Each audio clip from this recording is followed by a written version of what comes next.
साथियों नमस्कार, मैं दिनेश कुमार सिंह। मेरे इस YouTube चैनल में आपका हार्दिक अभिनंदन और स्वागत है।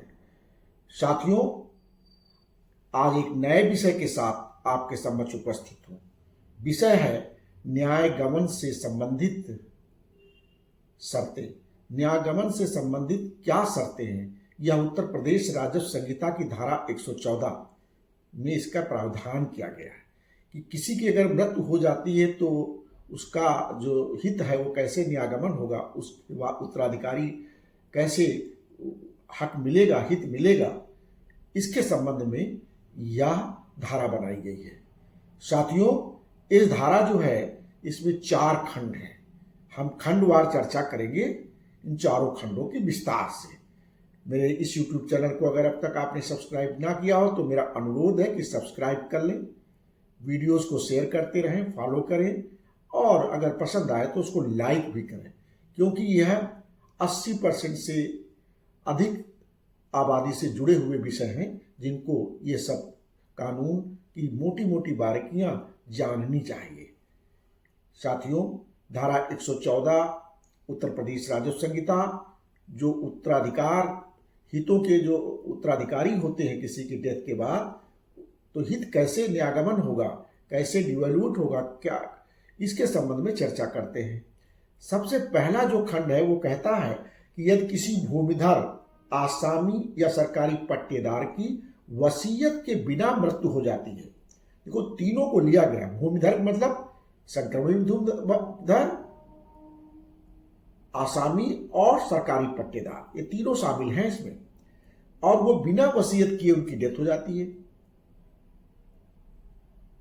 और उसकी मृत्यु के समय कोई बच्चा गर्भ में है, तो उसके बाद जीवित पैदा हुआ हो तो ऐसे बच्चे को उत्तराधिकार का उसी प्रकार अधिकार होगा मानो यह ऐसे भूमिधर, आसामी या सरकारी पट्टेदार की मृत्यु के पहले पैदा हुआ या हुई हो, और ऐसे मामले में उत्तराधिकार ऐसे भूमिधर, आसामी या सरकारी पट्टेदार की मृत्यु के दिनांक से निहित समझा जाएगा।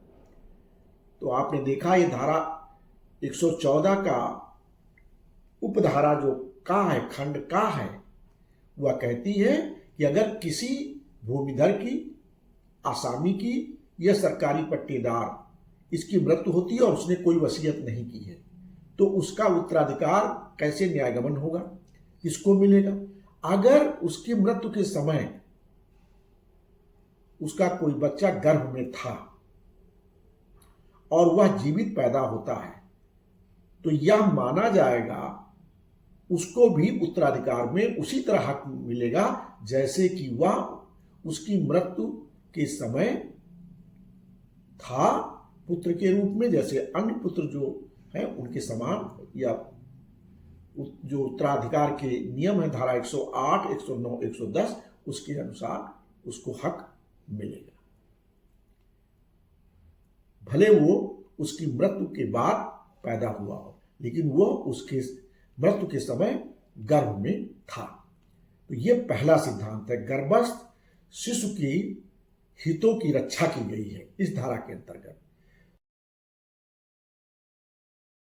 उत्तर प्रदेश राजस्व संहिता की धारा 114 का खंड का ये कहता है कि जहां 2 व्यक्तियों की मृत्यु ऐसी परिस्थिति में हो जिससे यह निश्चित न हो पाए कि उनमें से किसकी मृत्यु पहले हुई है, किसकी मृत्यु बाद में हुई है, तब कैसे उत्तराधिकार का न्यायगमन होगा, इसकी चर्चा है।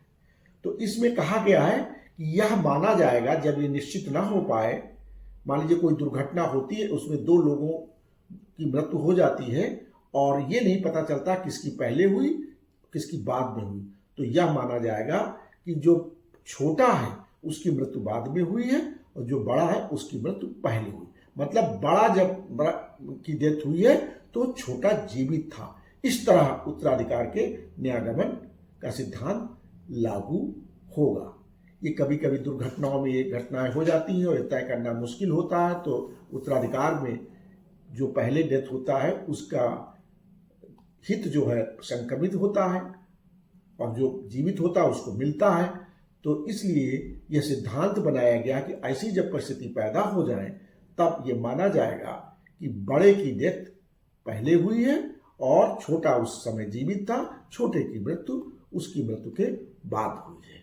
तो यह भी न्यायगमन का सिद्धांत हितों की रक्षा करने के लिए बना हुआ है। साथियों, उत्तर प्रदेश राजस्व संहिता की धारा 114 का खंड ग कहता है कि अगर कोई व्यक्ति जो किसी भूमिधर, आसामी या सरकारी पट्टेदार की हत्या कर देता है या ऐसी हत्या करने के लिए दुष्प्रेरित करता है, वह किसी जोत में मृतक के हित को उत्तराधिकार में प्राप्त करने के लिए अयोग्य हो जाएगा। बड़ी स्पष्ट बात कही गई है कि अगर कोई व्यक्ति किसी आसामी, भूमिधर या सरकारी पट्टेदार की हत्या करता है या हत्या के लिए दुष्प्रेरित भी करता है, तो वह व्यक्ति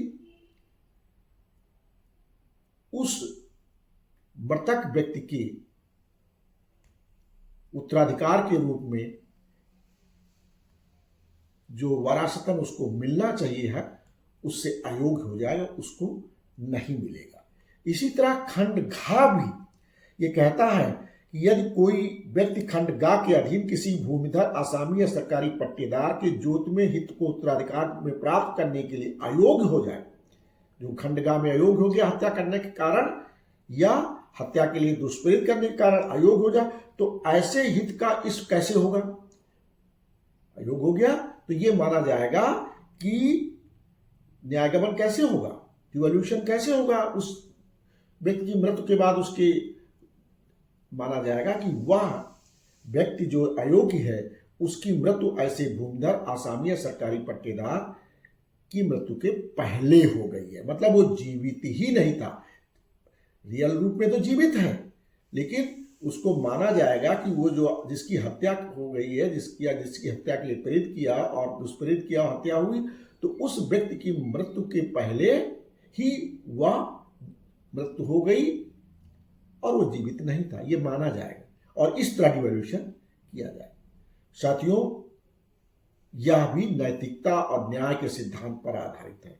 कभी कभी लोग लालच बस अपने पिता माता की हत्या कर देते हैं, जितनी जल्दी इनकी डेथ हो जाए उतनी जल्दी हमको इनकी जमीन, इनकी संपत्ति मिल जाए, इनके पैसे मिल जाए। इस चक्कर में कुछ लोग गलत कर देते हैं और उनके लिए ये बनाया गया है कि जिससे कि वो लालच में इस तरह की कोई कृत्य ना करें या भावावेश में कोई ऐसा कृत्य ना करें, नहीं तो वो उत्तराधिकार से वंचित हो जाएंगे और ये माना जाएगा जिस तारीख को उसकी डेथ हुई उससे पहले इस हत्या करने वाले या हत्या के लिए दुष्प्रेरित करने वाले की मृत्यु हो चुकी थी और उस रूप में उत्तराधिकार तय होगा। धारा 108, 109, 110 में। साथियों, ये बहुत महत्वपूर्ण 4 शर्तें हैं जो धारा 114 में बताई गई हैं कि ये शर्तें भी जो उत्तराधिकार के नियम उत्तर प्रदेश राजस्व संहिता की धारा 108, 109, 110 में बनाए गए हैं, 111, 112 ये सब बने हुए हैं, तो उन सब में यह शर्तें भी ध्यान में उत्तराधिकार तय करते समय रखी जाएंगी। साथियों, धारा 114 के खंड ग और घ में जो किसी भूमिधर, आसामी सरकारी पट्टेदार की किसी ने जो हत्या की है जिसको उत्तराधिकार से वंचित अयोग्य हो जाएगा, उसमें जो हत्या शब्द है उसका तात्पर्य क्या है? हत्या का तात्पर्य ऐसे अपराध से है जो आईपीसी, जो पुरानी आईपीसी सी उसकी धाराएं निम्नलिखित धाराओं में अंतर्गत दंडनीय है। धारा 302, धारा 304, धारा 304 ख, धारा 305 और धारा 306 जिसमें लगी हो वह अपराध किए हुए ऐसे व्यक्ति को धारा 114 खंड का में अयोग्य माना जाएगा। साथियों, राजस्व संहिता की धारा 114 में 4 जो खंड हैं, यह सभी खंड भारतीय उत्तराधिकार अधिनियम 1956, इंडियन सक्सेशन एक्ट 1956 की धारा 20, 21, 25 और 27 पर आधारित है। इन चारों खंडों में न्यायगमन के बाबत जो सिद्धांत प्रतिपादित किए गए वे सभी न्याय और नैतिकता के आधार पर आधारित हैं।